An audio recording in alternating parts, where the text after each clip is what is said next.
ठीक है, आवाज जा रही है?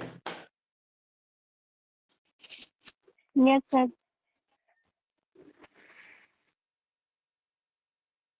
ठीक है, तो प्रत्यक्षवाद के प्रभाव में मात्रात्मक क्रांति तो उत्पन्न हुई भूगोल में। कई नियमों और सिद्धांतों के प्रतिपादन की कोशिश की गई। सामाजिक नियमों के प्रतिपादन में भौतिकी के नियम का या फिर जीव विज्ञान के नियम का बड़े पैमाने पर उपयोग किया गया। बहुत तारीफ हुई, लेकिन आगे चलकर पता चला कि मानवीय व्यवहार का अध्ययन करने में ये उपागम सफल नहीं है। ठीक है, तो उस कंडीशन में अच्छा, इसके लास्ट आपने पिछले क्लास में देखा था कि मात्रात्मक क्रांति के अंतिम दौर में खास करके 60 के दशक में क्या कहते हैं, डेविड हार्वे 70 के दशक में 1969 में एंटीपोड पत्रिका की स्थापना करते हैं। क्लार्क एंड मर्सिडी से एंटीपोड मैगजीन निकाली जाती है और उस एंटीपोड मैगजीन में ये बताया जाता है कि मात्रात्मक क्रांति मानवीय व्यवहार का अध्ययन करने में कहीं भी सफल नहीं है, जबकि समाज में कई तरह की विषमताएं हैं और इन विषमताओं का अध्ययन हम इस मानवीय व्यवहार के आधार पर ही कर सकते हैं कि क्यों मानवीय व्यवहार में इस तरह के मतलब कि अंतर है। और इसी के साथ भूगोल में केवल मानवीय व्यवहारवादी उपागम का ही प्रचार प्रसार नहीं होता है, बल्कि मानवतावादी का भी होता है। फेमिनोलॉजिकल अप्रोचेस बहुत ज्यादा आगे बढ़ते हैं। ठीक है, इसी तरह से कल्याणपरक उपागम का भी विकास होता है। इसी एंटीपोड पत्रिका ने अतिवादी भूगोल का भी प्रारंभ किया, जो कि मार्क्सिस्ट विचारधाराओं पर आधारित था। रेडिकल ज्योग्राफी जिसको आप पढ़ते हैं, रेडिकल उपागम के रूप में। तो ये सारी विचारधाराएं, ये सारे के सारे उपागम मात्रात्मक क्रांति के विरोध में अधिकतम सामाजिक कल्याण को, अधिकतम मानवीय कल्याण को बढ़ावा देने के क्रम में आगे बढ़ जाते हैं। ठीक है, और यहां से हम देखते हैं कि अभी तक जो भूगोल में विकास हो रहा है उसमें मात्रात्मक क्रांति के साथ साथ इन सभी विचारधाराओं को लोग अलग अलग समस्याओं में अलग अलग तरीके से, यानी जहां जिसकी उपयोगिता है वहां उसी का उपयोग कर रहे हैं। अब जैसे किसी मूल्य आधारित शोध में हम व्यवहारात्मक उपागम का या फिर मानववादी उपागम का उपयोग करते हैं, लेकिन जब हमें किसी चीज का क्वांटिफिकेशन करना होता है तब हम वहां मात्रात्मक उपागम का उपयोग करते हैं। तो ये चीजें हो रही थी और आज, हाँ, तो ये चीजें मात्रात्मक क्रांति के विरोध में पैदा हुई। ठीक है, और आज भी भूगोल में नए उपागम के रूप में ये कायम है। अब रहा सवाल कि मात्रात्मक क्रांति कहता क्या है या क्या है, तो ये कहता कि अगर हम मानव मन को समझ लें, मानव मन को समझ लें तो उसके व्यवहार को समझने में सहायता मिलेगी, और व्यवहार को समझ ले तो किस तरह से हमारा वातावरण परिवर्तित होता है इसको समझने में सहायता। यही कहता है, साफ कहता है कि अगर मानवीय बोध और निर्णय तथा मानवीय व्यवहार को समझ लिया जाए तो भौगोलिक जटिलताओं या भौगोलिक बदलाव की जाने वाली व्याख्या काफी आसान हो जाए, या हम जो भी भौगोलिक बदलाव आ रहे हैं उसकी व्याख्या काफी आसानी से, सटीक तरीके से, तार्किक तरीके से कर सकते हैं। मानवीय मन को अगर समझा जाए, जाना जाए कि किस तरह से मानवीय मन या व्यवहार काम करता है, तो उसके कारण भौगोलिक वातावरण में होने वाले बदलाव को समझा जा सकता है। अब जैसे मान लीजिए कि आपको सूचनाएं मिलती हैं कि पतंजलि ने पीजीटी का कोचिंग ज्योग्राफी का स्टार्ट कर दिया है, तुरंत दूसरी सूचना ये भी मिलती है कि मैंने भी स्टार्ट कर दिया है, वसुंधरा ने भी स्टार्ट कर दिया है। एक एग्जाम्पल लेके देखिए, अब आप लोग जितने हैं वो यहाँ जुड़ जाते हैं। ठीक है, कि नहीं हमें वहां बढ़िया पढ़ाई होगी, वहीं पढ़ के सफलता मिलेगी, लेकिन बहुत लोग हैं पतंजलि में चले जाते हैं। बहुत ऐसे हैं, अरे 6000 ही लगेगा, चलो वसुंधरा में जुड़ जाएंगे, कोचिंग ही तो करना है, वो भी तो वही पढ़ाएंगे। ठीक है, तो लेकिन आपकी सोच में एक और अंतर है। इस तीनों तरह की सोच में आपकी सोच जो है वो एक बात और देखती है कि अच्छा, पिछला बार सफलता 18 में 14 का हुआ था, तो हो सकता है इस बार मैं भी सफल हो जाऊं, भले पढ़ो या ना पढ़ो। क्या, तो पिछली बार 18 में 14 जो सफल हुए थे उन्होंने पढ़ाई की थी। ठीक है, उनमें भटकाव नहीं था, वो कॉन्सेंट्रेट थे अपने टारगेट के प्रति, तो उन्होंने वो सफल हो गए। हर कोई माध्यम होता है, जो कॉन्सेंट्रेट होता है वो ज्यादा सफल होता है। दूसरी बात कि उसमें कुछ और भी बातें थी, वो मैं आगे बताऊंगा, लेकिन यहाँ पर सफलता के रेशियो ज्यादा थे, तो आप इसलिए आए कि सफलता के रेशियो ज्यादा है, मैं सफल हो जाऊंगा। ठीक है, ऐसा नहीं है कि वसुंधरा में सफल लोग नहीं है, वहां भी सफल लोग हैं। ठीक है। तो यहाँ पर 3 अलग अलग शाखाओं में जाने का जो कारण है, वो सबसे बड़ा कारण क्या है? उसकी अपनी तार्किकता, उसकी अपनी तार्किकता, जिसके आधार पर किसी ने वसुंधरा को बेहतर माना, किसी ने पतंजलि को बेहतर माना, किसी ने सेंट्रल मेरिडियन को बेहतर माना। अब देखिए, सूचनाएं एक ही थी कि पीजीटी के कोचिंग से स्टार्ट हुए हैं, लेकिन उन सूचनाओं को पाने के बाद इस 3 तरह के कैटेगराइज्ड स्टूडेंट्स में निर्णय लेने की क्षमता अलग अलग विकसित हुई, क्योंकि उसने जो भी निर्णय लिया अपने सामान्य परिस्थितियों को देख कर लिया, अपने लक्ष्य को देख कर लिया, और जिसपे उसका विश्वास था वो उसी में गया। तो यही बात हर आदमी के साथ लागू होती है, और इसी का अध्ययन करना व्यवहारवाद कहलाता है कि मानवीय व्यवहार में एक ही स्थान हो, एक ही समय हो, एक समान पारिस्थितिकीय वातावरण मौजूद हो, तो सामाजिक क्रियाओं में, आर्थिक क्रियाओं में, सांस्कृतिक क्रियाओं में अंतर क्यों? क्योंकि ये समान समय और परिस्थिति हो तो भी निर्णय जो होते हैं मानव मन में, जो किसी सूचना के प्रति निर्णय लिए जाते हैं, वो निर्णय प्रभावित होते हैं कि उस सूचना का मूल्य क्या है और उस सूचना का तथ्य क्या है, उस सूचना में तथ्य क्या है और उस सूचना का मूल्य क्या है। अब जैसे आपने यहाँ आने का निर्णय लिया, तो इसमें मूल्य ये था कि खैर जो भी था, मेरे ख्याल से एक चीज ये हो सकती है कि ये, क्या कहूं मैं मूल्य के बारे में, हो सकता है आपका इमोशनल अटैचमेंट, और तथ्य ये है कि 18 में से 14 सफल रहे हैं, इसका मतलब कोचिंग बढ़िया है, इसका मतलब यहाँ पढ़ाई बढ़िया होती है, यहाँ क्या कहते हैं कि टारगेट के बारे में बेहतर तरीके से बताया जाता है, ये भी है कि यहाँ के क्वेश्चंस लगते हैं। तो ये हो सकते हैं कि तथ्य, मूल्य ये हो सकते हैं कि शायद ये कोचिंग आपको ज्यादा पढ़ने लगे। तो ये दोनों के दोनों कारक, फैक्टर्स, आपके निर्णय को प्रभावित करते हैं। जो आपके मन में चल रहा होता है, मन मस्तिष्क में जो मंथन चल रहा होता है किसी विचार को लेके, तो उस विचार पर यही दोनों तथ्यों का प्रभाव, यही दोनों फैक्टर्स का प्रभाव रहता है। एक तो तथ्य क्या है सूचना का, और दूसरा सूचना का मूल्य क्या है।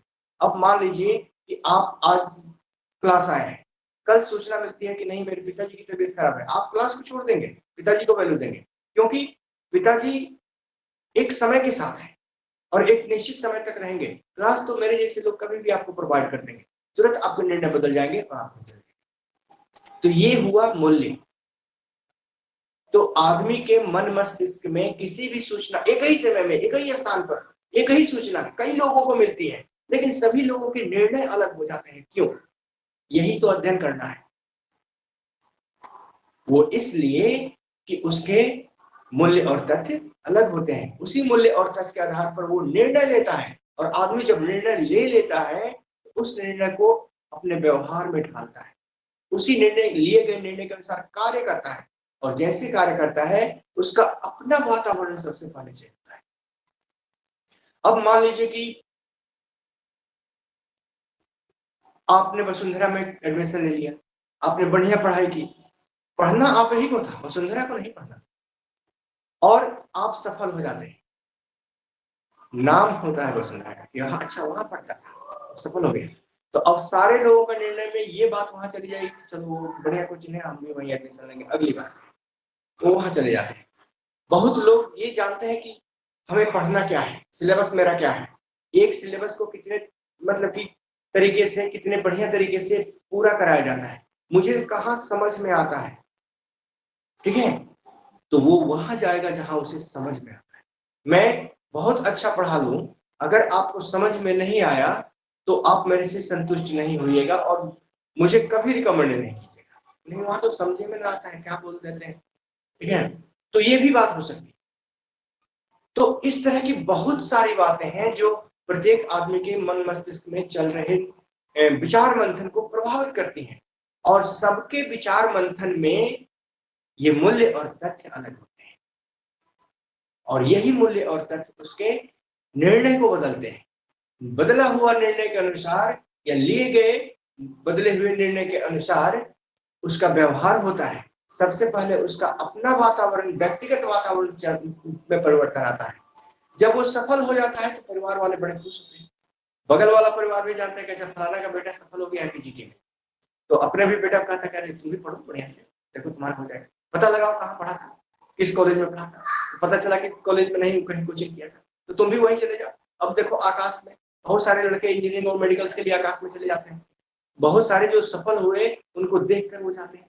उसका बड़ा वाला बोर्ड लगा रहता है अब सभी शहरों में, इतने लोग सफल हुए तो हम भी सफल हो जाएंगे। एक आशा होती है, हम भले चाहे पढ़े या ना पढ़े, ठीक है, लेकिन एक आशा होती है कि मैं भी सफल हो जाऊंगा और जाकर आकाश में एडमिशन लेता है। सफल भी हो जाता है, बहुत सारे उसमें सफल हो जाते हैं, बहुत सारे नहीं भी हो पाते हैं।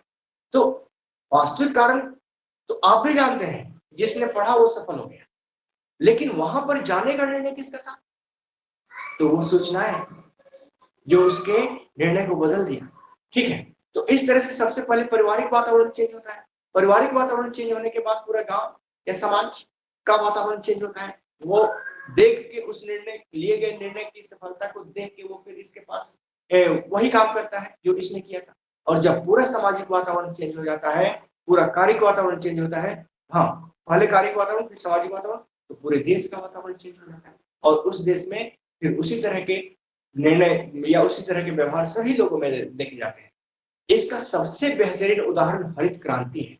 जब हरित क्रांति के लिए हरित क्रांति प्रारंभ की गई थी और नए बीज और खाद उपलब्ध कराए गए थे, तो छोटे और सीमांत किसानों ने इसको अपनाने से मना कर दिया था। अब उनके पास एक ही बीघा जमीन है, मान लो कि फसल लगाए, उसमें भी रूमर लोग फैलाते अरे विदेशी बीज है, सो तुम्हारा अगला बीज इसी से मिलेगा कि नहीं, कोई जरूरत नहीं है। दूसरा कि अगर बोल लो ये और मारा गया तो तुम खाओगे क्या? कम से कम ये जो अपना लाल वाला धान बो रहे थे तो कम से कम ठीक है ना, 5 मन 8 मन का बीघा हो ही जाएगा।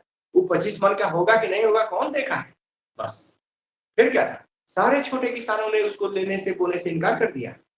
केवल उन्हीं किसानों ने उसका उपयोग किया पश्चिमी भारत में, खास करके पश्चिमी यूपी, पंजाब और पूर्वी राजस्थान में, जिन लोगों के पास जमीन ज्यादा थी और जो ज्यादा सशक्त थे, बड़े जमींदार। जब उन लोगों को देखा गया कि वो उन्होंने बड़ी भरपूर पैदावार कमाई की, तब कहीं जाके उसके बाद पूर्वी भारत के लोगों के विचार बदले और तब पूरे देश में हरित क्रांति प्रारंभ हो पाई। ये था इसके पीछे कारण, ठीक है।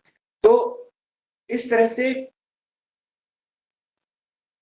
ये चीजें होती रही, ठीक है। और होने के बाद हरित क्रांति पूरे भारत में आ गई। तो ये हुआ आपका मानवीय व्यवहार में परिवर्तन या व्यवहारवाद, इसी को कहते हैं व्यवहारवाद, ठीक है। अब इसको अलग अलग विद्वानों ने अलग अलग तरीके से समझाने की कोशिश की गई थी। सबसे पहला अप्रोच जो है, इस सिद्धांत का प्रतिपादन किर्क ने किया था 1951 में और इसके लिए बिहेवियरल एनवायरनमेंट शब्द का प्रयोग किया था इस व्यवहारवाद के लिए। आगे चलकर यूएसए में उस समय बहुत ज्यादा बाढ़ आती थी और उस बाढ़ फ्लड मैनेजमेंट में सबसे बड़ा काम आज तक पूरे वर्ल्ड में अगर किसी ने किया है तो उनका नाम था गिलबर्ट एफ व्हाइट, यूएसए के ज्योग्राफर थे, ठीक है। इनको फादर ऑफ फ्लड मैनेजमेंट के नाम से जाना जाता है। इसके अलावा विलियम किर्क, फिर आपका और भी विद्वान थे, विलियम किर्क थे, एफ व्हाइट थे, हंगरस्टीन थे, जुलियन वोल्फोर्ड थे। ये सारे लोगों ने प्रारंभिक दौर में इस क्षेत्र में बहुत सारा काम किया, ठीक है। तो इस तरह से भूगोल में 1960 के दशक में व्यवहारवाद का प्रारंभ होता है, ठीक है, और लोग इसको अपनाते भी हैं। तो अब इसमें आ जाइए, चलिए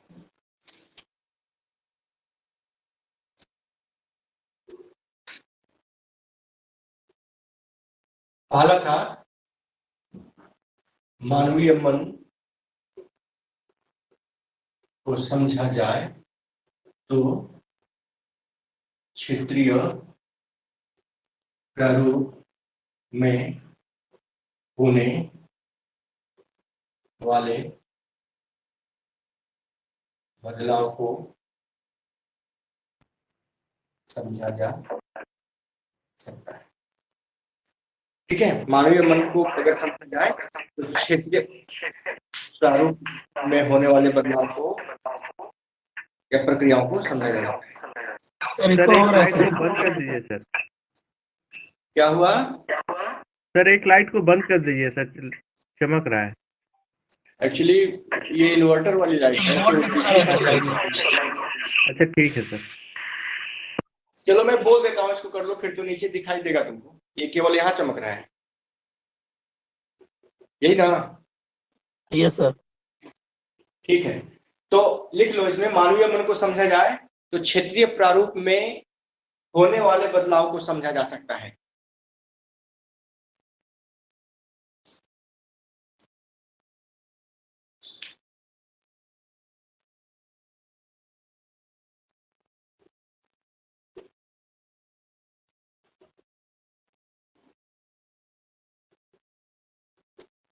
मानवीय बोध, व्यवहार और निर्णय और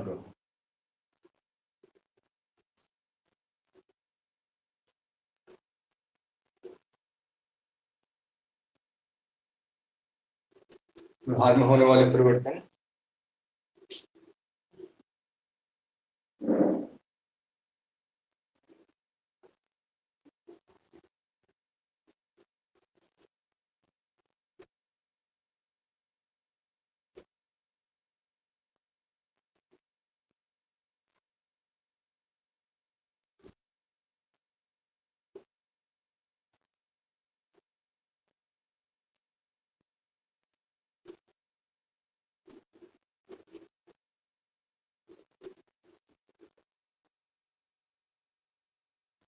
ठीक है, मानवीय मन को समझा जाए तो क्षेत्रीय प्रारूप में होने वाले बदलाव को समझा जा सकता है।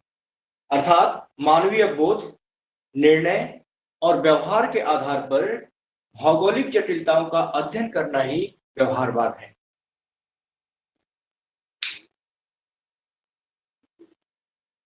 इसमें आगे लिख लो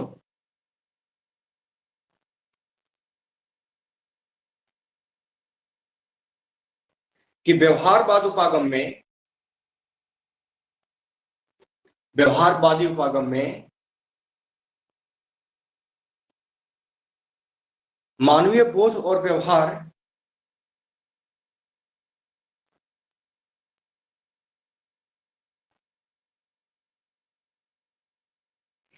क्षेत्रीय और वातावरण संबंधी निर्णय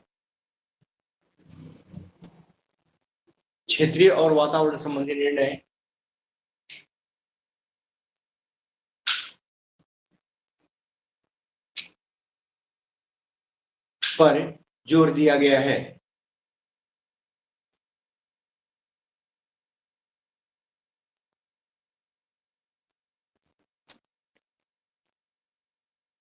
वातावरण संबंधी निर्णय पर जोर दिया गया है।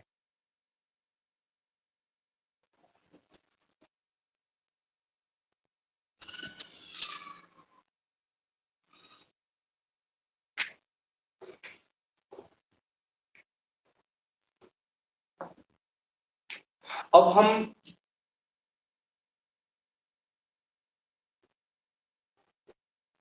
बोध प्रारूप को देख लें,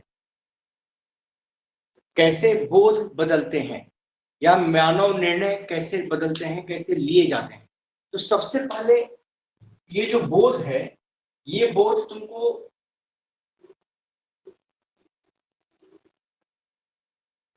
सूचना की प्राप्ति के रूप में प्राप्त होती है। कोई भी सूचना प्राप्त होती है, ठीक है, और ये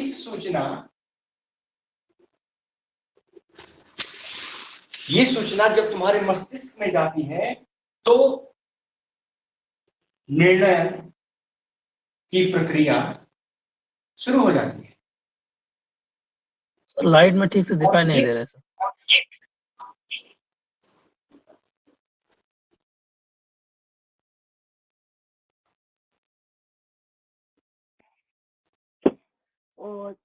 दिखाई दे रहा है?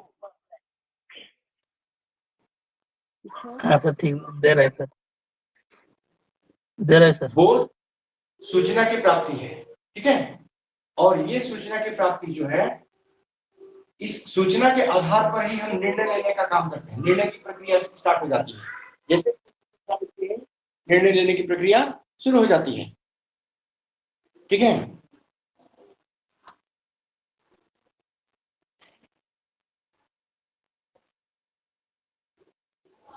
हाँ, और ये निर्णय दो आधार पर हम लेते हैं। एक है तुम्हारा मूल्य और दूसरा है तथ्य। सूचना का मूल्य क्या है और सूचना का तथ्य क्या है, यानी मूल्य के आधार पर और तथ्य के आधार पर, ठीक है। और इस तरह से आप कह सकते हैं कि ये दोनों के दोनों निर्णय प्रतिपादन करते हैं। यहां पर निर्णय की प्रक्रिया जो लिखे हैं, ये निर्णय की प्रक्रिया वास्तव में एक तार्किक प्रक्रिया है, या निर्णय की तार्किक प्रक्रिया कर लीजिए, ज्यादा बढ़िया होगा। निर्णय की तार्किक प्रक्रिया, यानी तार्किकता के आधार पर लेते हैं, और ये तार्किकता दो तथ्यों पर निर्भर करती है, मूल्य और तथ्य पर। और यही दोनों मूल्य और तथ्य मिलकर इस निर्णय का प्रतिपादन करते हैं। और जब आप निर्णय लेते हैं तो इसी प्रतिपादित निर्णय के अनुसार निर्णय का उपयोग करते हैं, ठीक है। उसके अनुसार आपका व्यवहार में परिवर्तन, और जैसे ही व्यवहार में परिवर्तन आता है, फंक्शनल एनवायरनमेंट चेंज इन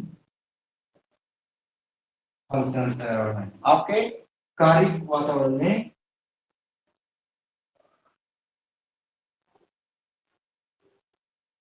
बदलाव प्रारंभ हो जाता है, और इस तरह से आपका फंक्शनल एनवायरनमेंट जो है वो चेंज होता है। ये हो गया।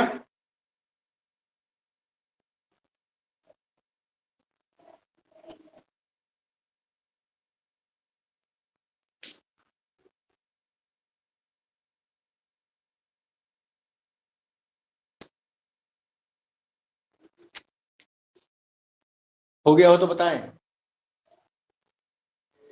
Yes sir. हो गया सर। ठीक है।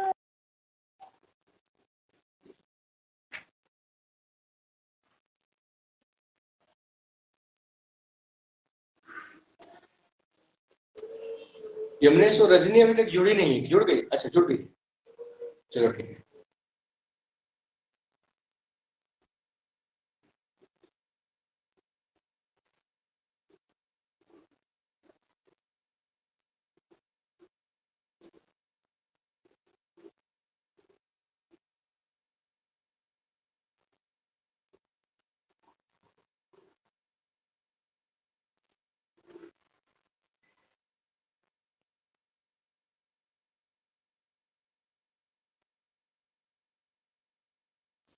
ठीक है, अब देखिए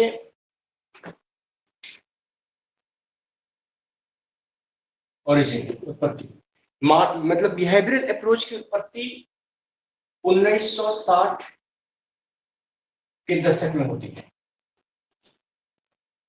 क्यों होती है? तो ये मात्रात्मक, या क्या कहते हैं, प्रत्यक्षवाद और मात्रात्मक क्रांति के विरोध में उत्पत्ति होती है, ठीक है। इसमें, इसकी उत्पत्ति में सबसे पहला विचार जो है, ठीक है, वो, हाँ, सबसे पहला विचार जो है 1951 में, ठीक है, ये किर्क द्वारा ले आया जाता है।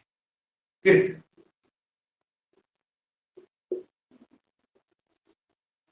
और किर्क कहां से थे? Queens university.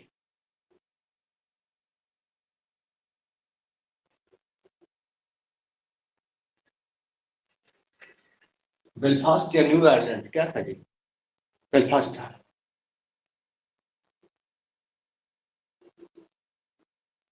नॉर्थ आयरलैंड के प्रोफेसर थे, ठीक है।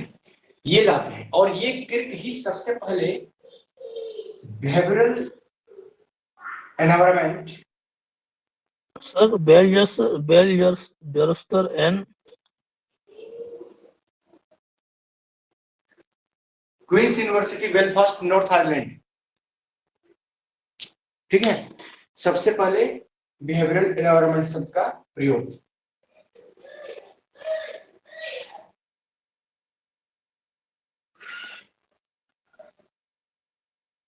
करते हैं इस संदर्भ में, ठीक है।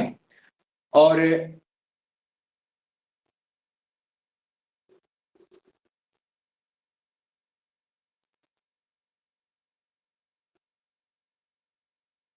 बिहेवियरल मॉडल का प्रतिपादन करते हैं। बिहेवियरल एनवायरनमेंट शब्द का प्रयोग और बिहेवियरल मॉडल का प्रतिपादन, और इसी आधार पर बताया था इन्होंने कि इस मॉडल में बताया था कि एक ही समय और स्थान पर, खास करके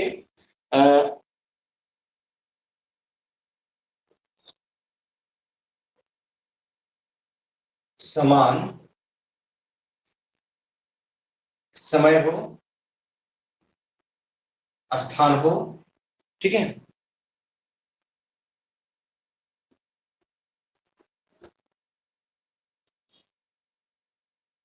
पारिस्थितिक वातावरण हो, लेकिन असमान समाज, संस्कृति, अर्थव्यवस्था हो, या फिर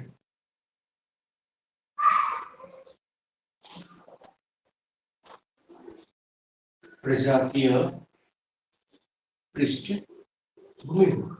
इनमें असमानता हो सकती है, समाज में असमानता हो सकती है, संस्कृति में असमानता हो सकती है, अर्थव्यवस्था में असमानता हो सकती है, उनकी प्रजातीय पृष्ठभूमि में असमानता हो सकती है, ठीक है। लेकिन अगर समय स्थान और पारिस्थितिक वातावरण एक ही हो तो इन असमानताओं के कारण, ठीक है, कह सकते हैं कि एक ही सूचना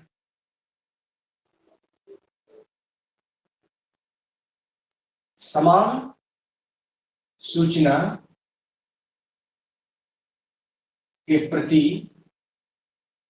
व्यवहार में अंतर होता है,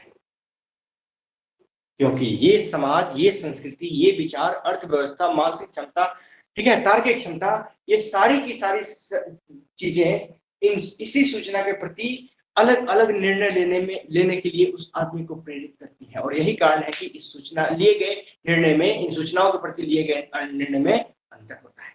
और भी कई कारण होते हैं, और खास करके आज के डेट में देखिए तो प्रौद्योगिकी बहुत बड़ा कारण है, जिसके प्रभाव के कारण इन सूचनाओं के प्रति लिए गए निर्णय में अंतर होता है। दूसरा, परिवहन। हाँ सर वो किर्क वाला लाइन थोड़ा बताइए ना, ऊपर में 1951 किर्क। जी सर। 1951 में किर्क महोदय ने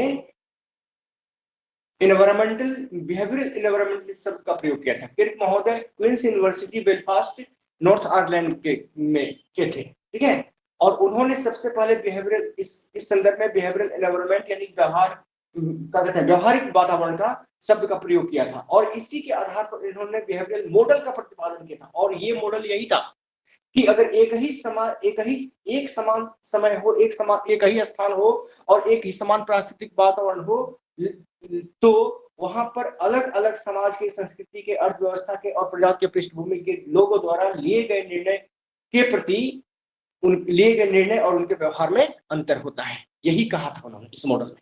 ठीक है, तो इस मॉडल को हमने क्लासिफाइड किया। क्लासिफाइड ये किया कि एक समानता समय, स्थान और पारिस्थितिक वातावरण की हो सकती है, लेकिन असमानता जो है उनके समाज में हो सकती है, संस्कृति में हो सकती है, अर्थव्यवस्था में हो सकती है, प्रजाति पृष्ठभूमि में होती है। और आज के रेफरेंस में अगर देखें तो ये असमानता और भी चीजों में हो सकती है। वो है सूचना प्रौद्योगिकी।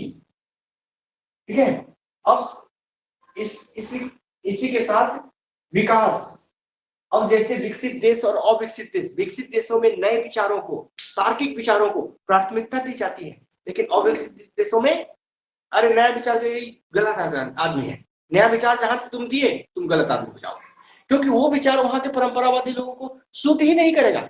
अब चले जाओ अफगानिस्तान में, कुछ नया विचार दे दो, पता चला कि तुम जिंदा ही नहीं। ठीक है, तो इस तरह के लोग जहां मौजूद होते हैं तो ये इसी में असमानता मिलेगी। ठीक है, उस समाज पिछड़ा हो, संस्कृति बिल्कुल ट्रेडिशनल हो, ठीक है, तो ये नई चीजों को एक्सेप्ट नहीं करते हैं। और जो समाज नई चीजों को ज्यादा एक्सेप्ट करता है वहां निर्णय उतना ही ज्यादा बदलते हैं, व्यवहार उतना ही ज्यादा बदलता है। ठीक है, तो ये चीजें होती हैं। और जैसे ही ये चीजों का प्रभाव इन पर पड़ता है, इन्हीं चीजों का प्रभाव है कि एक समान स्थान और समय, पारिस्थितिक वातावरण मौजूद होने के बावजूद इन कारकों के कारण समान सूचना के प्रति व्यवहार में अंतर पाया जाता है। और जैसे ही इस व्यवहार में अंतर पाया जाता है, भौगोलिक वातावरण के विकास में भी अंतर आ जाता है। भौगोलिक वातावरण के विकास में भी अंतर आ जाता है। क्या मेरी बात समझ में आई? Yes sir. जी सर। अगर जिसे समझ में न आया हो तो मैं रिपीट कर सकता हूं।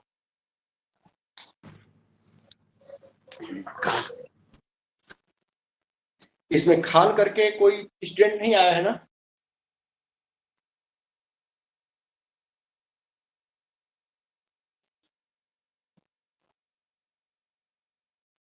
सोना कुजूर प्रेजेंट है?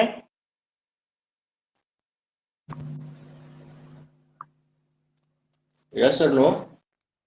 Yes sir.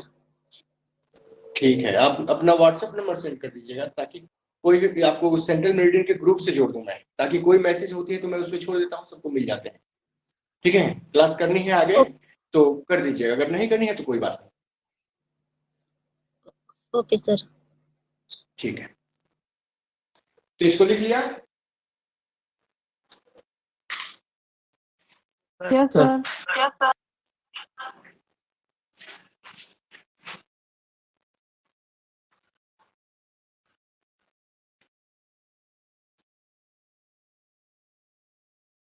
सीमा करकट आई है?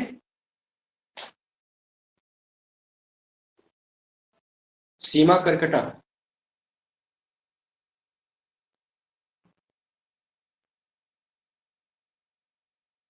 नहीं? चलिए कोई बात नहीं, तो आगे बढ़ते हैं। अब रहा सवाल कि इसमें क्या मेथोडोलॉजी अपनाया गया। ठीक है, तो इसमें मेथोडोलॉजी जो है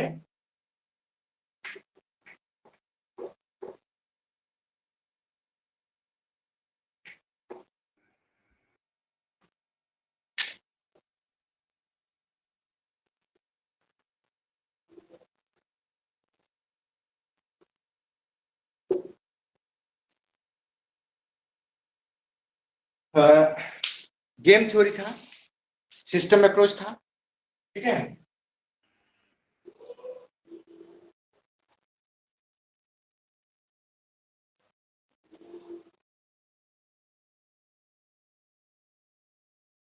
इसके बाद था आपका लोकेशनल एनालिसिस,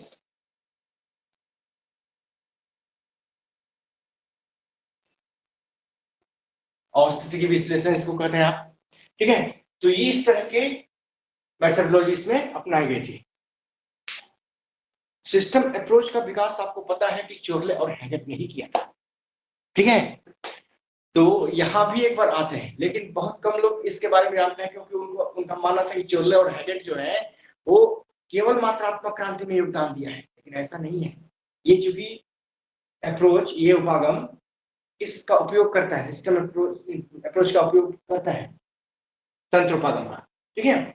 तो खैर लोकेशनल एनालिसिस आप जानते हैं सेफर के द्वारा विकसित है, ठीक है। तो ये सारी चीजों का उपयोग इसको व्याख्या करने में किया जाता है, ठीक है। तो यही इसका विधि तंत्र है। विधि तंत्र का मतलब गेम थ्योरी सर किसने किया था?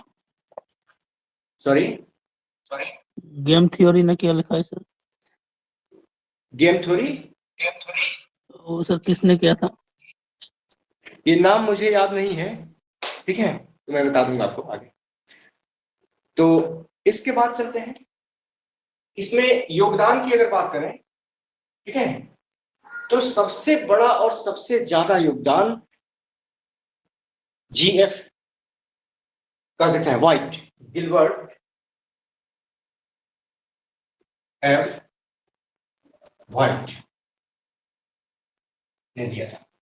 गिलबर्ट एफ व्हाइट को जाना जाता है किसके लिए?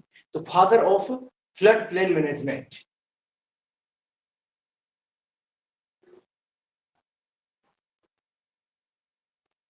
फादर ऑफ फ्लड प्लेन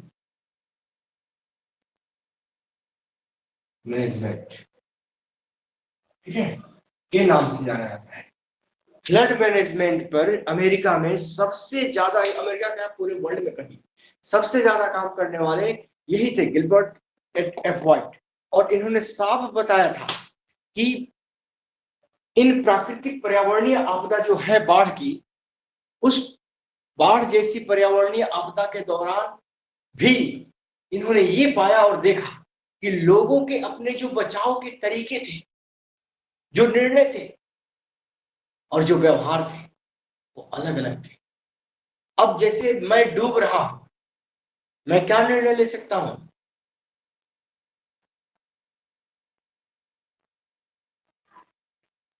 अगर निर्णय ले सकता हूं तो केवल अपने बचाव का निर्णय ले सकता हूं, और कहीं अगर सफल हो गया तो फिर नई जिंदगी मुझे मिलती है, और कहीं अगर असफल हो गया तो हमारी जिंदगी खत्म हो सकती है। लेकिन अगर मैं निर्णय लेने में ही देर कर दूं तो भी असफल खत्म हो सकता हूं, और अगर गलत निर्णय ले लूं तो भी खत्म हो सकता हूं। इतने ऑप्शन तो कम से कम आपको हमेशा दिखेंगे। और मैं बताऊं कि एक बार मैं भी गिर गया था एक बहुत बड़े गड्ढे में, और इतना पानी था कि मैं तैरना नहीं जानता था, और इतना पानी था कि मैं उसमें मर जाता डूब के, ठीक है। बस मन में एक ही बात आई थी, हाथ में साबुन था, साबुन लिए हुए ही गिर गया था, और गड्ढा करीब 20 फीट 22 फीट का गड्ढा होगा, ठीक है, पानी भरा हुआ लबालब। तो मेरे मन में एक ही बात आई कि अब तो मैं मर जाऊंगा, इस साबुन रख के क्या करूंगा, फेंकू। और दिमाग में दूसरी बात ये कौन थी कि तैरा कैसे जाता है, हाथ और पैर मारा कैसे जाता है। मैंने देखा था तैरते हुए कुआं में लोगों को, तो मैंने कहा कि प्रयास कर लेते हैं, क्या दिक्कत है। तो भगवान का नाम लेके पानी में उछलना, मतलब जमीन पे चला गया था, ऊपर पूरा पानी भरा हुआ था, और मैंने नीचे से ऊपर के उछाल मारा। तो मैं इतना, हमें पता था कि उछाल मारने से कुछ दूर तक तो चला जाऊंगा ऊपर की ओर, वही मैंने किया। और इसके बाद जितनी मेरी क्षमता थी, शरीर में जितना ताकत था, सबको एक ही चीज पर झोंक दिया, वो है हाथ पैर पे चलाने पे, मतलब पूरा पानी को नीचे खेलो। और यही मैंने किया। मैं एक बार ऊपर आया और सांस लेने का मौका मिला, नई जिंदगी यही मिल गई, क्योंकि अब सांस टूटने वाली थी। फिर मैं नीचे गया, 2-3 बार गया नीचे, फिर दिमाग में आया इसको तो मैं पैदल चल के पार कर लूंगा, गड्ढा कितना दूर है, ये 5 फीट चौड़ा गड्ढा है, अब पैदल चला, आराम से निकल गया। 2 निर्णय थे। पहला, पर पैदल कैसे चलना हुआ पानी में? पानी में नीचे पैदल, पानी में डूब के पैदल चलना। और बहुत लोग यही नहीं करते और मर जाते हैं। आप पानी में डूब के 10 कदम 15 कदम तो चल ही सकते हैं बिना सांस लिए हुए, और उतने में बच जाएंगे आप।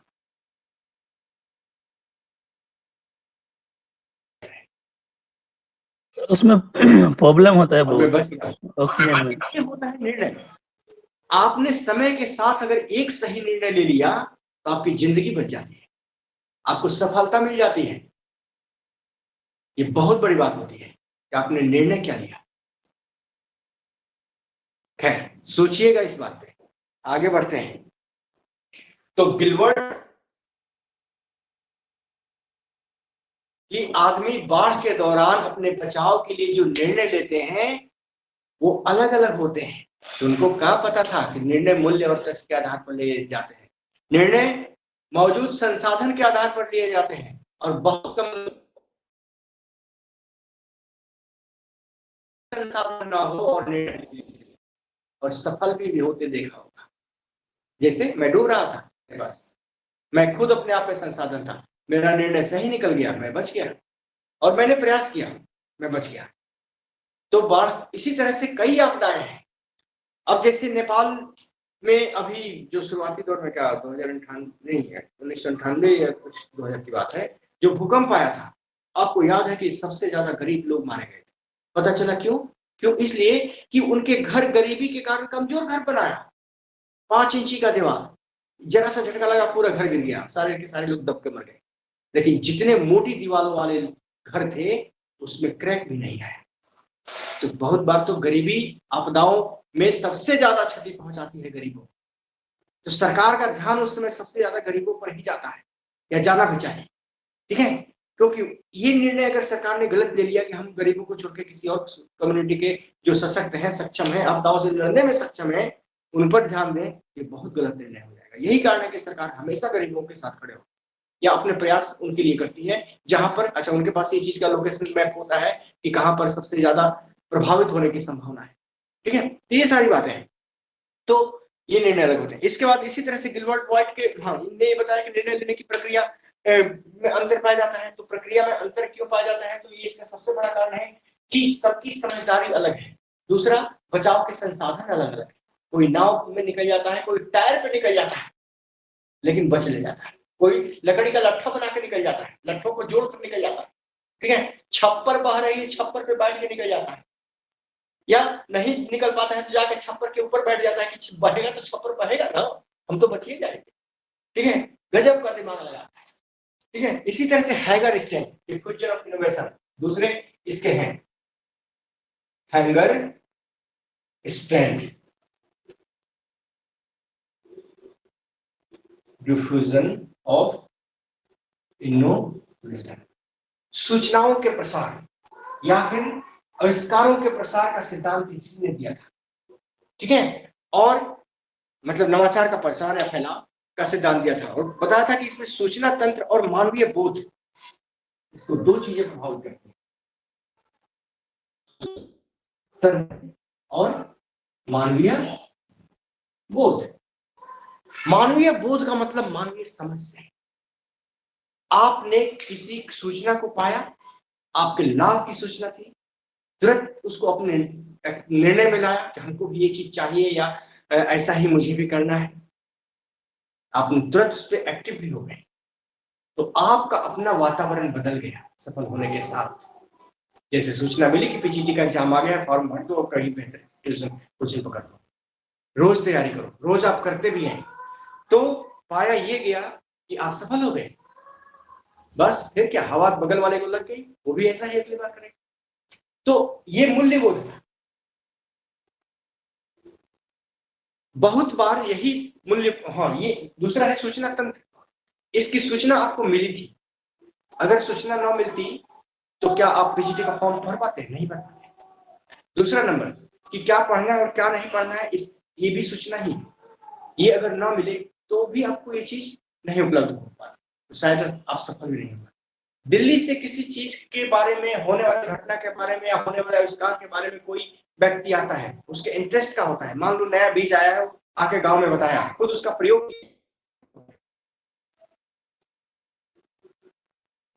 मान लो बीज लेके नहीं आया लेकिन सूचना अपने गांव वालों को जरूर बताया, जो उसमें से किसी ने इंटरेस्ट नहीं लिया उस सूचना में, और सूचना का प्रसार अगले गांव में हुआ ही नहीं, ठीक है। सूचना का प्रसार अगले गांव में हुआ ही नहीं, तो उस खोज का तो फैलाव नहीं हुआ। तो यही है सूचना तंत्र।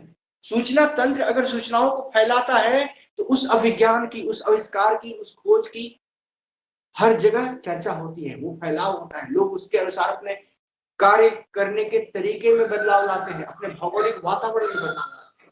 लेकिन अगर सूचना ही ना मिलेगी तो फिर उसके निर्णय किससे प्रभावित होगा? का प्रचार नहीं हो पाएगा। इसी तरह से उस आविष्कार के प्रति मूल्य या उसके प्रति होने वाले मानवीय बोध ये भी अगर कम पड़ जाए तो भी प्रसार नहीं। ठीक है, यही बात हैगरस्टेन ने बताई थी। ठीक है, हैगरस्टेन ने हाँ ये बात बताई थी, और इस तरह से इस दोनों का प्रभाव मानवीय आचरण यानी व्यवहार पर पड़ता है। अगर ये दोनों सही तरीके से काम कर रही हैं तो मानवीय व्यवहार में या उसके व्यवहारिक वातावरण में बदलाव आएगा, और अगर ये दोनों सही तरीके से काम नहीं कर रहे हैं तो मानवीय व्यवहार में कोई बदलाव नहीं आएगा, जैसे था वैसे ही रहेगा। ठीक है, इसी तरह से जुलेन वोलपोर्ट,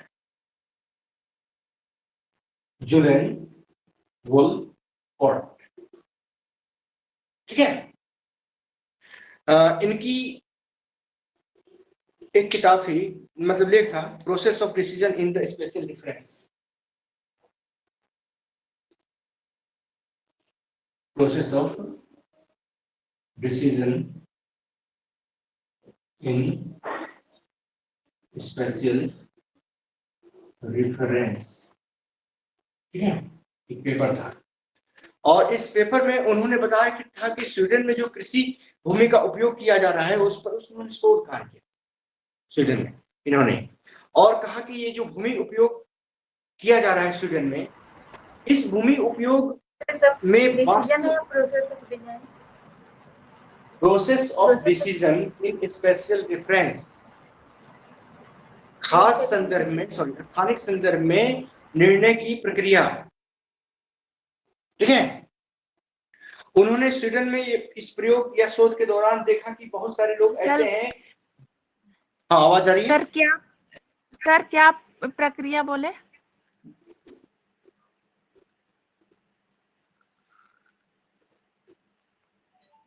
सर प्रक्रिया और एक बार हिंदी बता दीजिए। स्थानिक संदर्भ में निर्णय की प्रक्रिया। स्थानिक संदर्भ में निर्णय की प्रक्रिया, यही शोध था उनका विषय।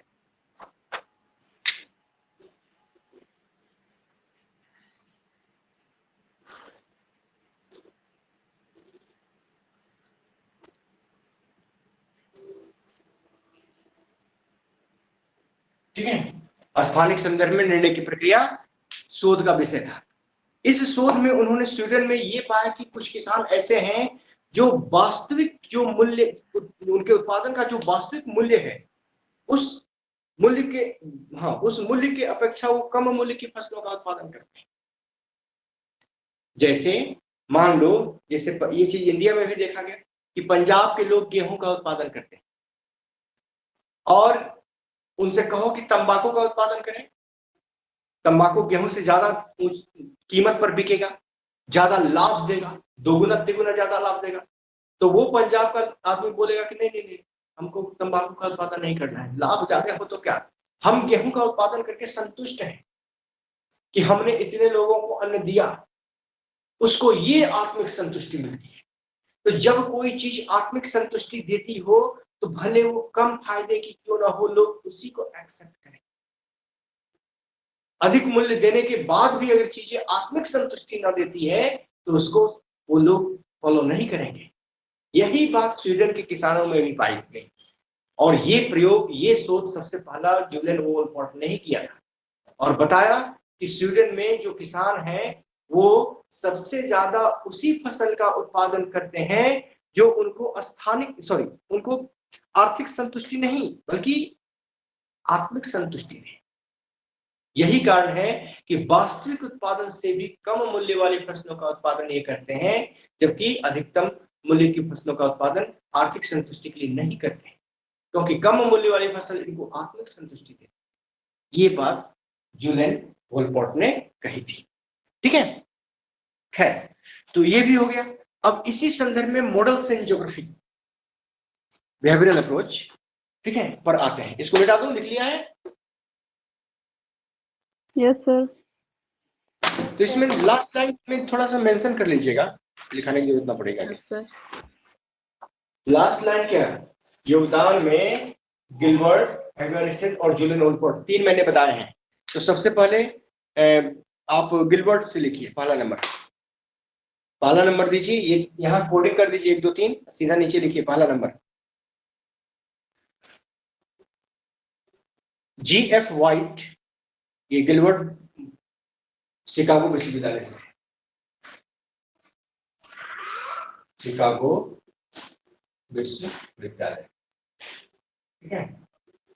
तो इसमें लिख लीजिए कि व्हाइट ने 1945 में पहली बार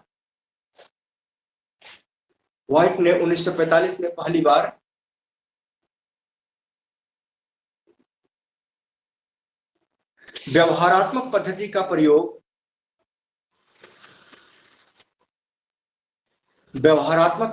प्रयोग पर्यावरणीय आपदाओं के अध्ययन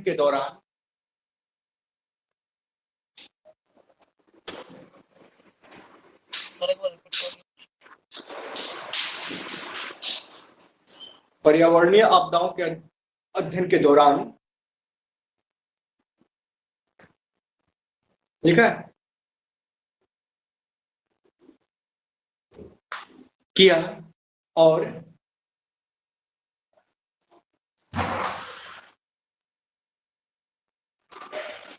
पर्यावरणीय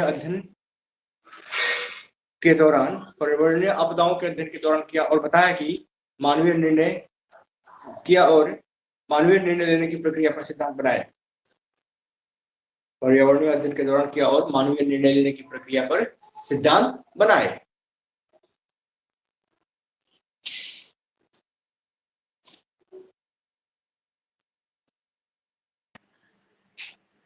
अधिकार दूसरा बनाए नंबर, सर। मानवीय निर्णय लेने की प्रक्रिया पर सिद्धांत बनाए, ठीक है।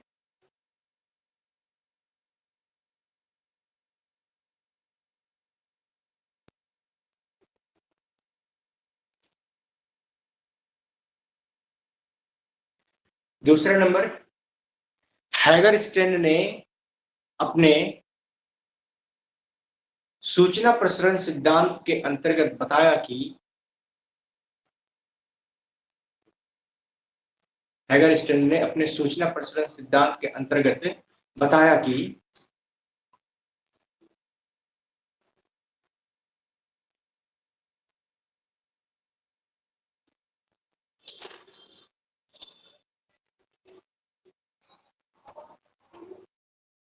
नई सूचनाओं के प्रसार पर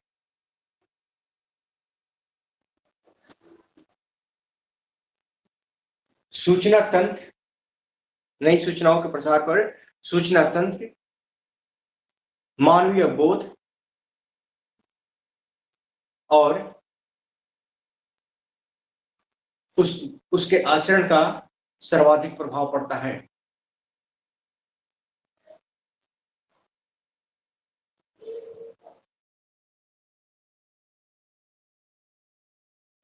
और मानवीय बोध और उसके व्यवहार का या आचरण का सर्वाधिक प्रभाव पड़ता है।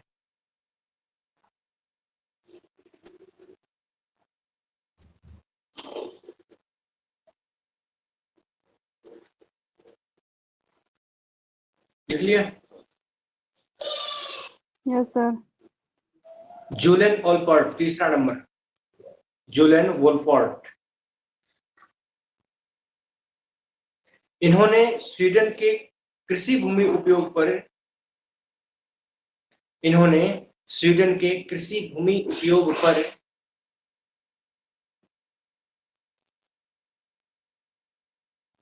किए गए शोध के आधार पर बताया कि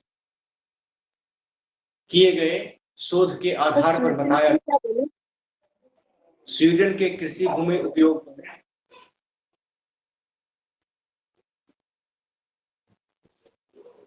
किए गए शोध के आधार पर बताया कि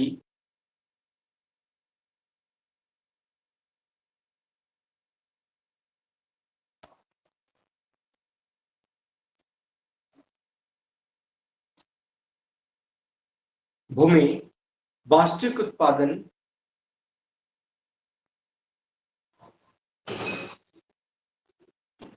भूमि का वास्तविक उत्पादन उसके अनुकूलतम उत्पादन से 40% कम था। भूमि का वास्तविक उत्पादन उसके अनुकूलतम उत्पादन से 40% कम था।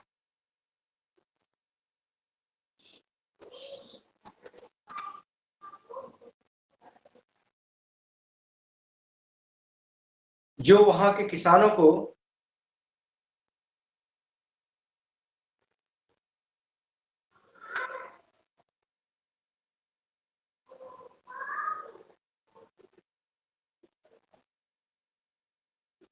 क्या लिखे सर विचारों को 40% कम था। तो वहाँ के किसानों को जो वहां के किसानों को स्थानिक संतुष्टि प्रदान करने वाले जो वहां के किसानों को स्थानिक संतुष्टि प्रदान करने वाले सामाजिक और आर्थिक क्रिया का परिणाम थी।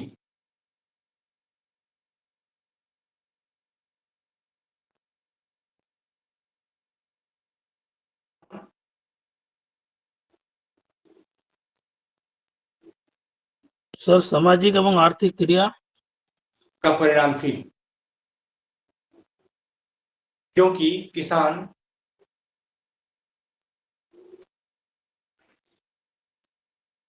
आर्थिक संतुष्टि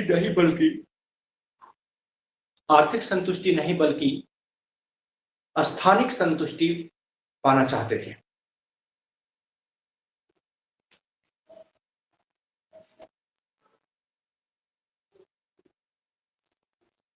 हो गया।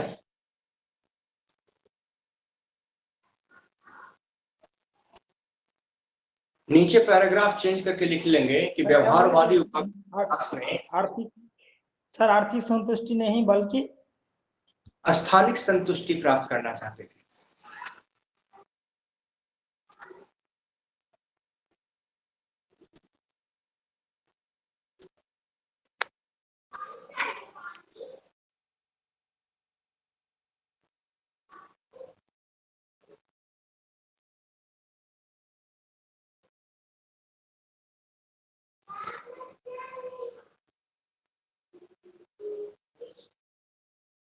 ठीक है।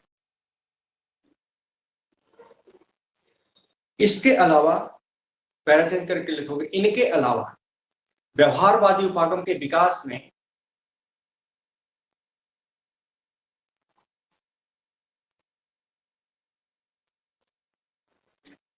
डेविड हफ,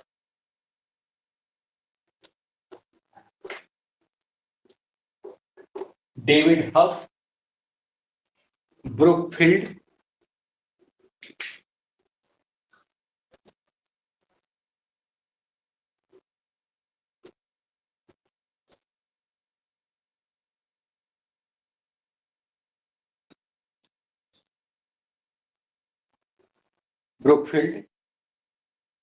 रसलिन,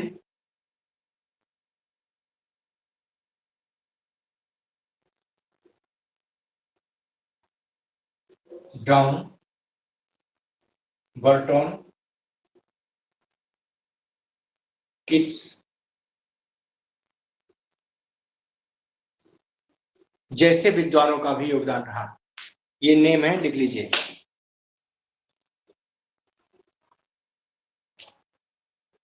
फर्स्ट में क्या लिखे हैं? David Huff, HUFF। हाँ, डेविड हफ। ये सारे के सारे अमेरिकी हैं।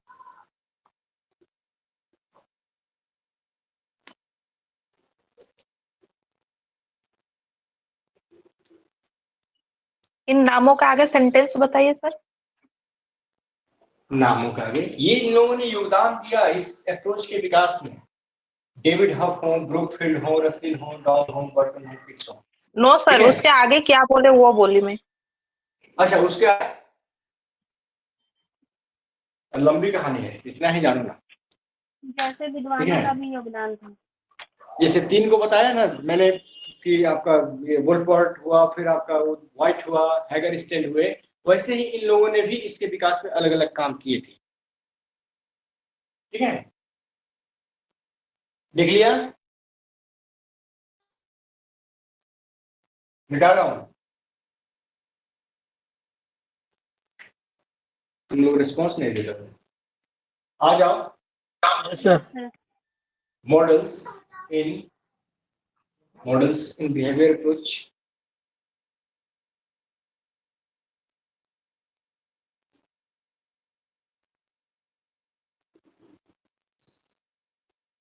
सर मॉडल से उसमें लाइट दिखा रहा है, क्या है उसमें?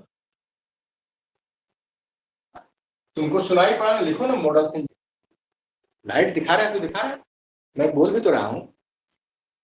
ठीक है, पहला तुम्हारा है परंपरागत मॉडल या ट्रेडिशनल मॉडल।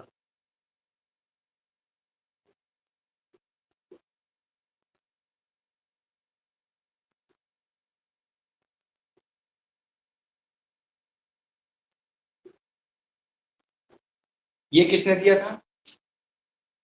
बॉल्डिंग। 1960। ठीक है, बॉल्डिंग ने 1960 दिया। दूसरा जो मॉडल है उसका नाम है बिहेवियरल मैट्रिक्स या व्यवहारवादी मैट्रिक्स, आचार परक मैट्रिक्स।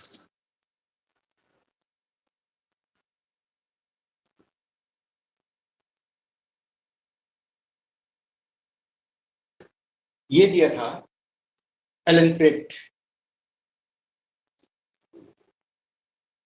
एलन पेट 1969। ठीक है,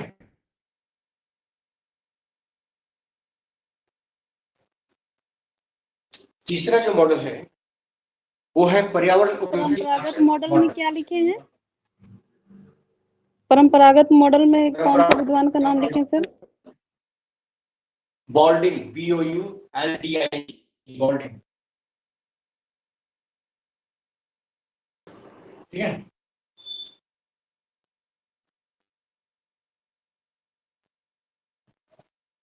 क्या ये कुछ हो रहा था क्या ऐसा? सर पहला वाला सर स्पेलिंग ये क्या है सर? मॉडर्न इन क्या जियोग्राफी है? कहाँ पे? Traditional model sir. सर पहले ऊपर में सर लिखा है ना मॉडर्न इन जियोग्राफी। मॉडल बिहेवियरल ज्योग्राफी, व्यवहारवादी भूगोल के में मॉडल। तो तीसरा है तुम्हारा पर्यावरण उपलब्धि,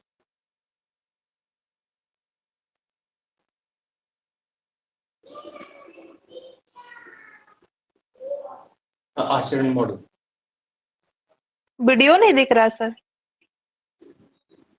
हाँ दिख रहे हैं, तो दिख रहा है, वीडियो ऑन है नहीं।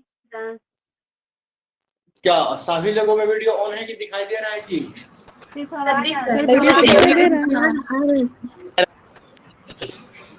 नहीं दिख रहा सर। नहीं दिख रहा। सर क्विट करने के बाद फिर से अंदर घुसने बोलिए। सर क्विट करने के बाद फिर से अंदर जाना बोलिए। बाहर निकलने के बाद फिर से ज्वाइन करने बोलिए। सही बोला है, एक बार निकल लो फिर से जुड़ो।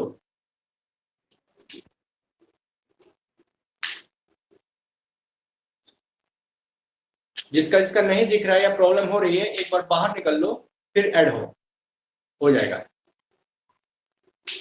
ठीक है, तो पर्यावरण उपलब्धि का आचरण मॉडल या आचार परक मॉडल ये दिया था तुम्हारा डाउन्स।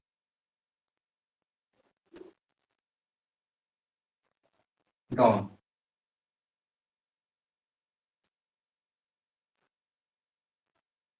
1970।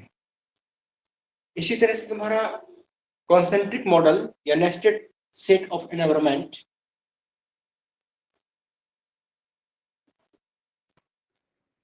सर ये डाउन है या फिर डाउन्स होगा? डाउन्स भी एक डाउन विद्वान का नाम। डाउन ही है, DOWN डाउन। Okay sir.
ये दिया था सोरेनफील्ड 1972,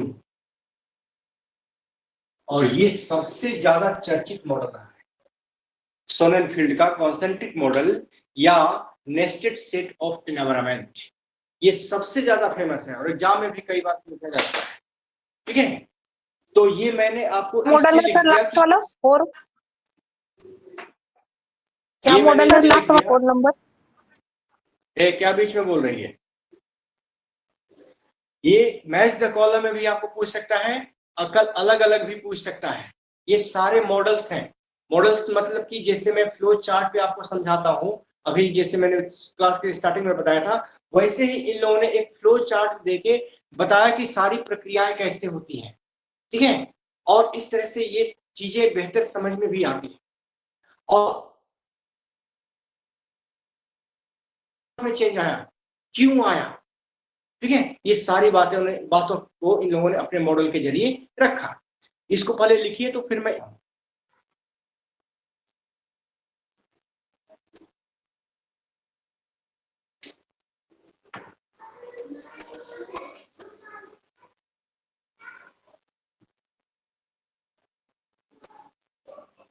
हो गया। No sir. ठीक है, हो जाए तो बताइए।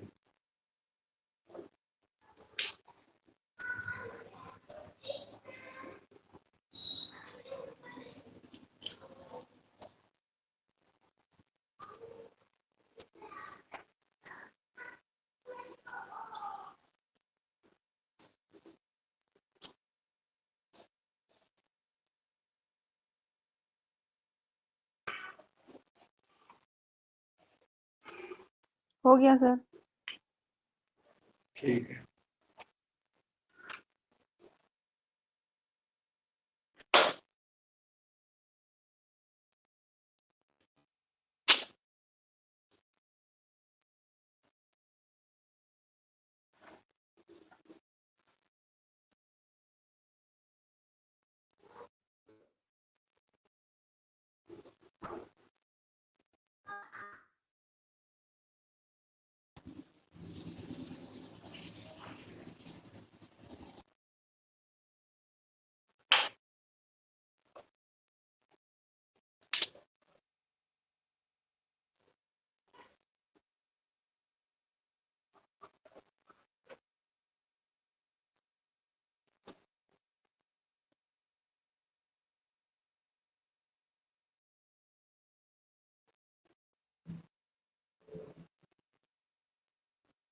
ठीक है।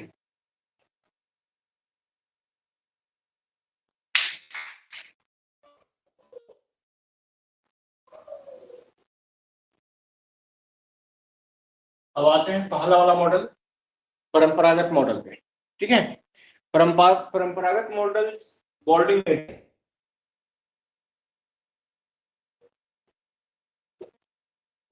और इसने एक फ्लो चार्ट दिया।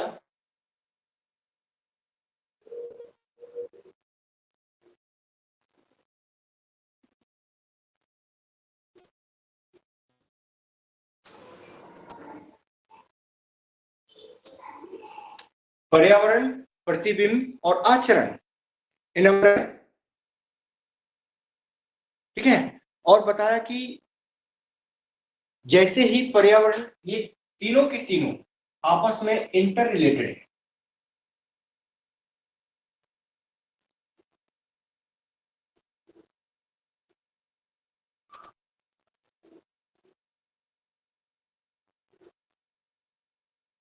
पर्यावरण में कोई भी निर्णय भौगोलिक वातावरण की अपेक्षा आचरण, पर्यावरण और मानसिक मानचित्र पर आधारित होता है।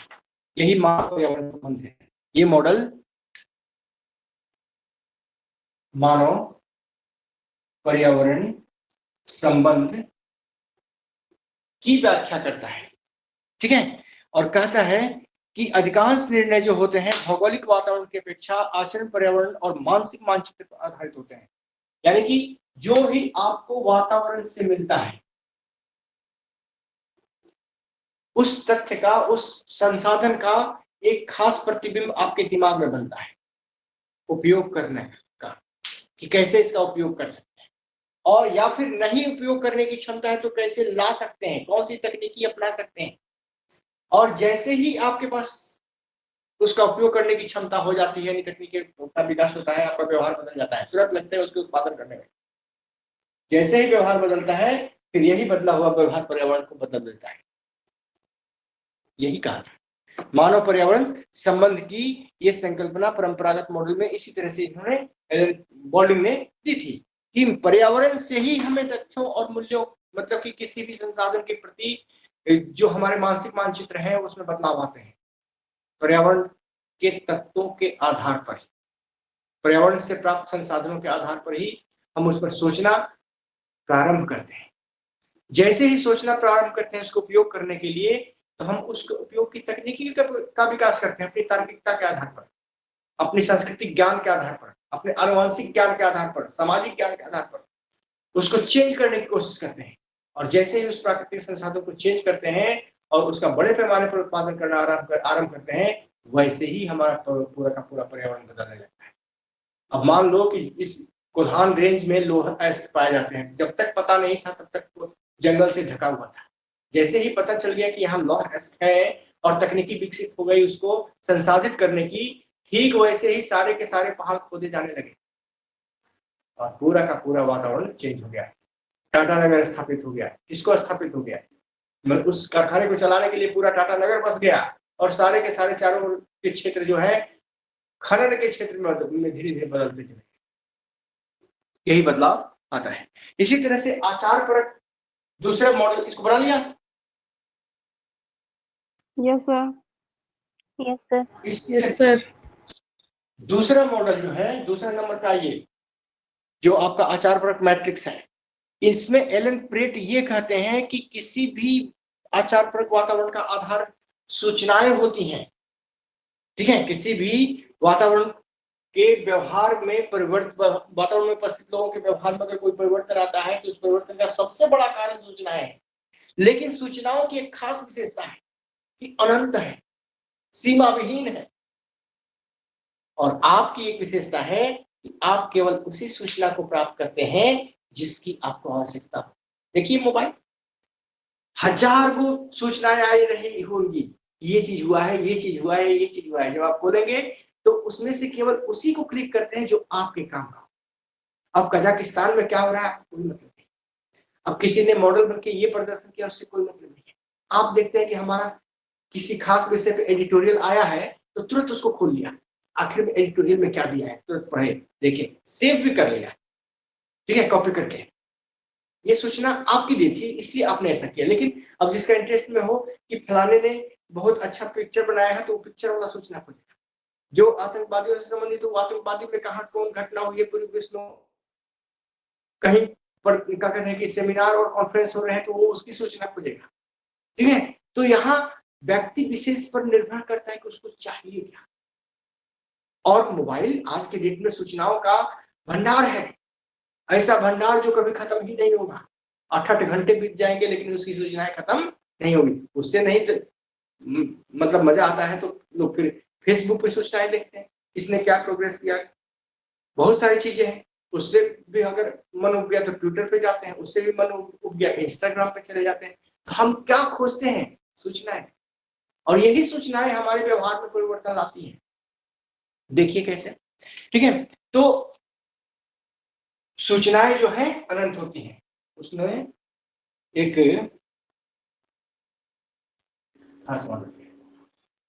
एक्स और वाई एक्सिस, ठीक है। एक्स एक्सिस पे प्राप्त की गई सूचना और उसके उपयोग में वृद्धि, यानी अभिग्रहित सूचना व उपयोग में वृद्धि को अगर इस लाइन पे रखा जाए, ठीक है, या सूचना उपयोग में वृद्धि, सूचना उपयोग में वृद्धि को इस लाइन पे रखा जाए, और एक्स सॉरी ये वाई है कि एक्स है जी, एक्स वाई ये होता है ना, ठीक है। और इधर तुम्हारा अभिग्रहित सूचनाओं में गुणात्मक और मात्रात्मक वृद्धि।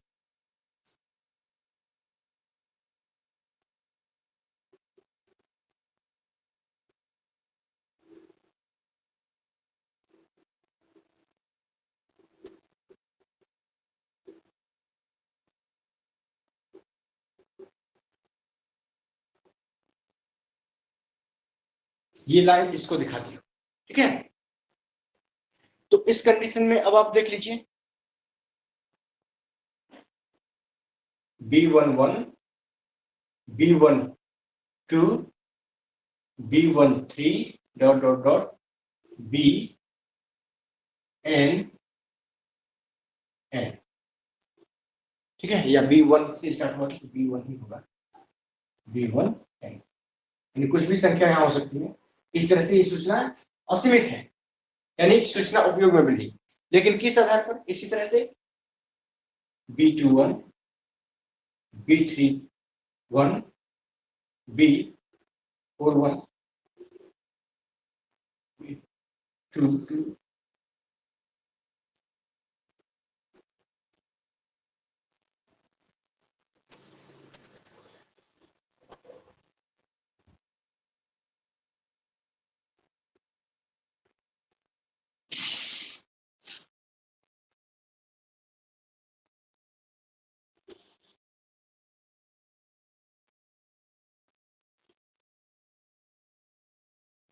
ये है। यानी कि सूचनाएं अनंत हैं, लेकिन इसके उपयोग में केवल वही सूचना उपयोग में आती है जो आपके काम की होती है।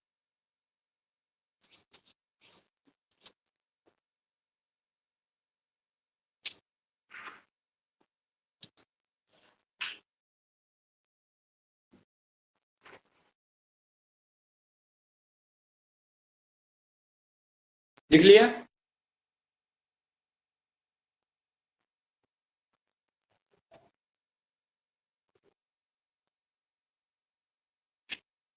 जो लिखे हैं अभिग्रहित सूचना, ये स्पष्ट दिखाई नहीं दे रहा है।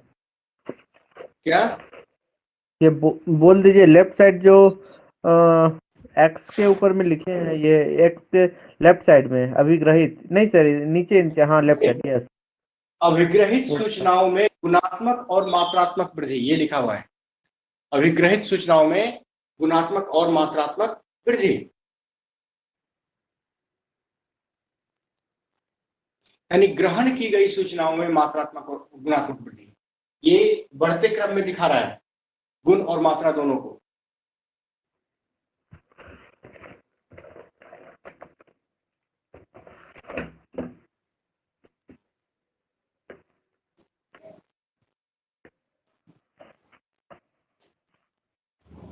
दिखाई नहीं दे रहा है सर। कहाँ माइक ऑन है? कहाँ नहीं दिखाई दे रहा है जी? आवाज नहीं आ रही है तुम्हारी? माइक ऑन, आप माइक सर कोई भी ऑन कर देता है तो दिखाई नहीं देता है। चलो तभी तो सबका माइक ऑफ है ना।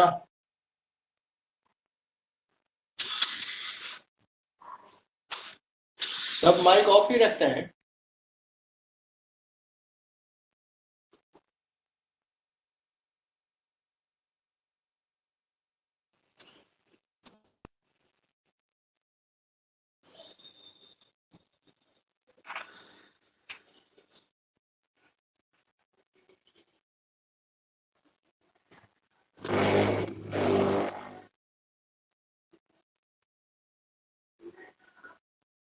अब दिखाई दे रहा है? Yes sir. सर वो बोला sir B1 B2 B3 B4।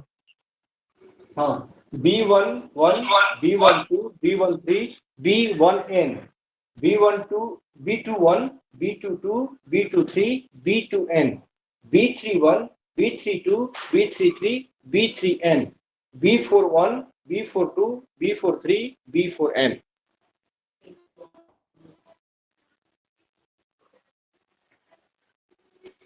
चलो आगे इसमें लिख लो। हो गया ये? Yes sir. Yes sir. Yes sir. ठीक है, यस लिखिए सर। इसमें। सूचनाएं आचार परक वातावरण का आधार होती हैं। सूचनाएं आधार परक वातावरण का आधार होती हैं।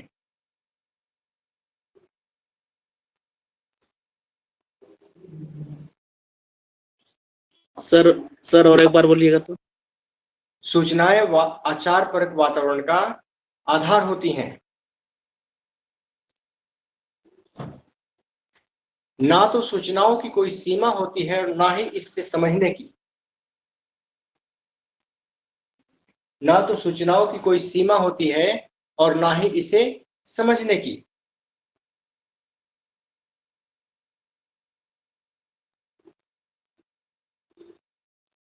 लेकिन प्रत्येक सूचना मानव मन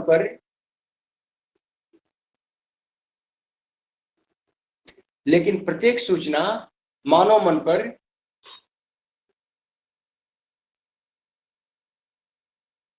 एक अलग मानचित्र बनाती है।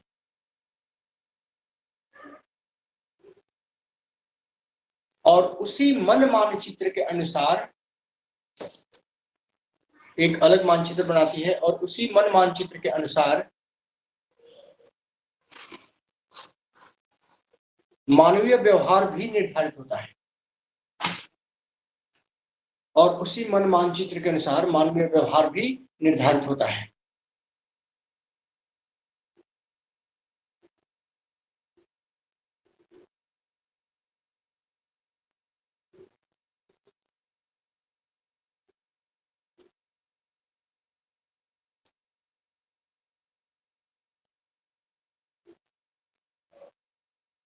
मानवीय व्यवहार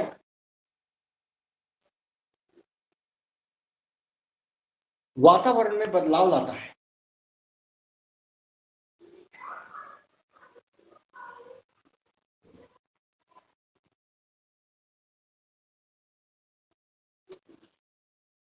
सूचनाओं के मूल्य और मानवीय मन की तार्किकता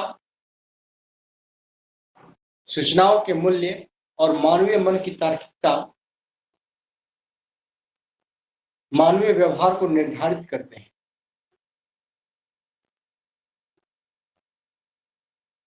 सूचनाओं का मूल्य और मानवीय हाँ, सूचनाओं के मूल्य और मानवीय मन की तार्किकता मानवीय व्यवहार को निर्धारित करते हैं।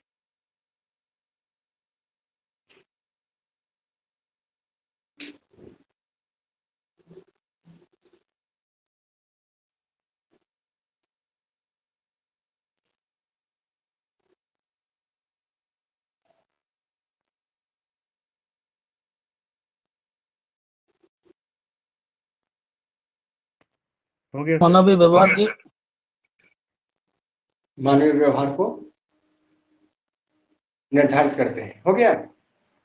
सर फर्स्ट लाइन थोड़ा बोल दीजिएगा। फर्स्ट लाइन सूचना आधार फर्स्ट लाइन क्या था? फर्स्ट लाइन सूचनाएं आधार परक वातावरण का आधार होती हैं। सूचनाएं आधार परक वातावरण का आधार होती है, यही था ना? Yes sir. सूचनाएं आचार परक वातावरण का आधार होती हैं। आचार परक। हाँ वही तो आचार परक वातावरण कहा था या व्यवहारात्मक वातावरण। आचार परक को ही व्यवहारात्मक कहते हैं, ठीक है। चलिए तीसरा नंबर था पर्यावरण उपलब्धि का आचरण मॉडल। पर्यावरण उपलब्धि का आचरण मॉडल, इसमें करती है, एक तरफ निर्णय है तो एक तरफ मूल्य है। तो ये हो गया आपका, और ये प्रभावित करता है आचरण को और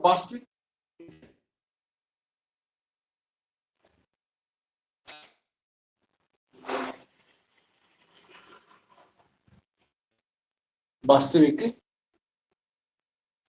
विश्व को।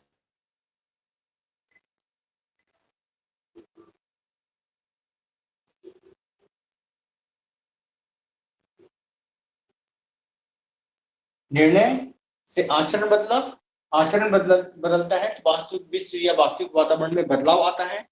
फिर जैसे ही होती है दूसरे वातावरण,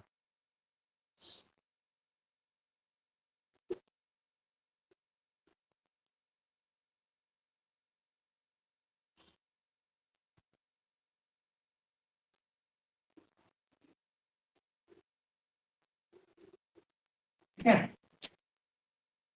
जैसे सूचनाएं प्रसारित होती हैं तो ये जाती हैं, जो भी नया अगला है इसको पाने वाला उसको कहते हैं उपलब्धि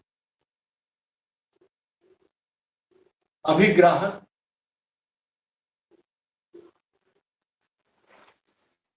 कि जिसको ये सूचना प्राप्त होती है उसको हम कहते हैं उपलब्धि अभिग्राहक, ठीक है।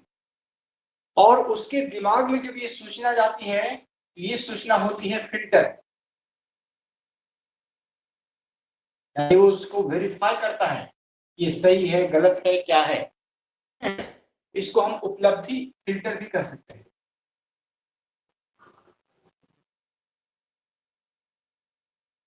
फिल्टर भी कर सकते हैं। जब ये उसके जाकर फिल्टर हो जाती है, उसको पता चल जाता है कि ये नहीं सही में ये सही तंत्र है, ठीक है, तब वो उसके मूल्य का निर्धारण करता है और मूल्य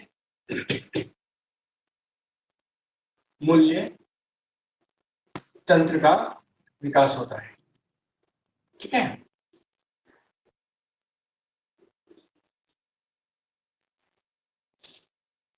लेकिन दूसरी तरफ यही निर्णय ये भी करता है कि इस लिए गए निर्णय का जो प्रतिबिंब उसके दिमाग में एक अलग प्रतिबिंब बनता है और इस मूल्य तंत्र को प्रभावित करता है।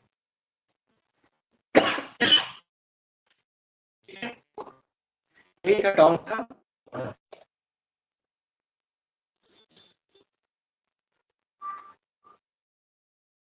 हो गया।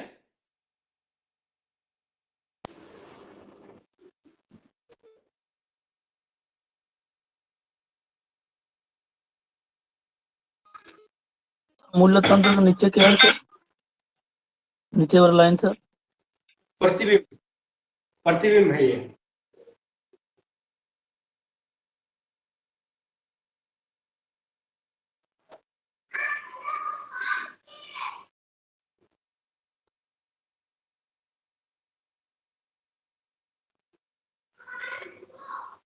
तो इसके बारे में लिख लीजिए कि वास्तविक जगत की सूचनाएं, वास्तविक जगत की सूचनाएं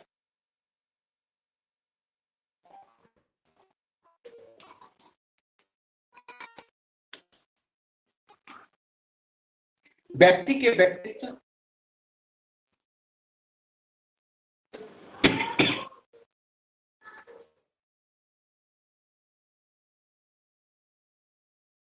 व्यक्ति के व्यक्तित्व, संस्कृति, ज्ञान आदि के अनुसार सर आवाज नहीं आ रही है आपकी। आवाज कट कट के आ रही है सर। सर रिपीट कर दीजिए शुरू से सर। तो प्रॉब्लम शुरू हो गया है, ठीक है। सर आवाज ही नहीं आ रही सर, बंद होता है। आवाज नहीं आ रही सर।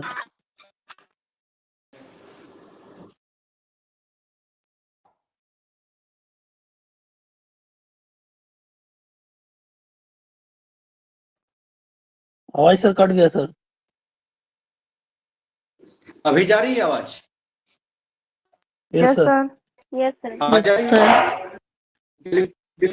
आ रही है सर। ज्ञान के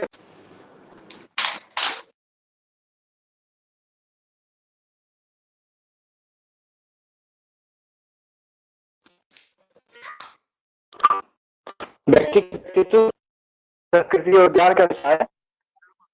आवाज क्लियर नहीं है सर।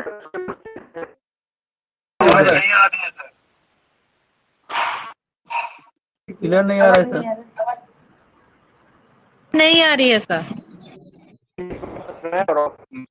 नहीं आ रही है आवाज सर। सर एक बार काट। सर नेट खत्म हो गया है। हाँ हाँ, नेट खत्म हो।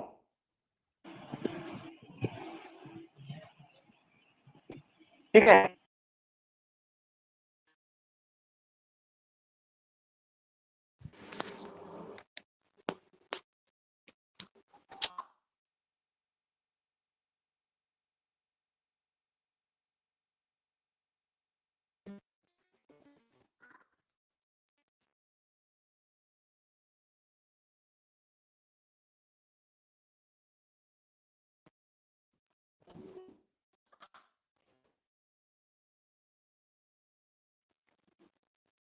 क्या जा रही है आवाज? सर अभी आ रही है आवाज।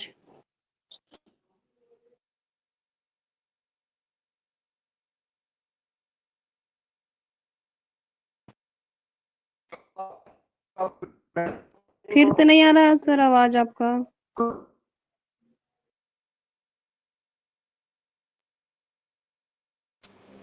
सर आपकी Clear आवाज नहीं है कट कट के आ रहा है। सर कट कट के आ रही है आवाज सर। डाटा खत्म हो गया होगा सर।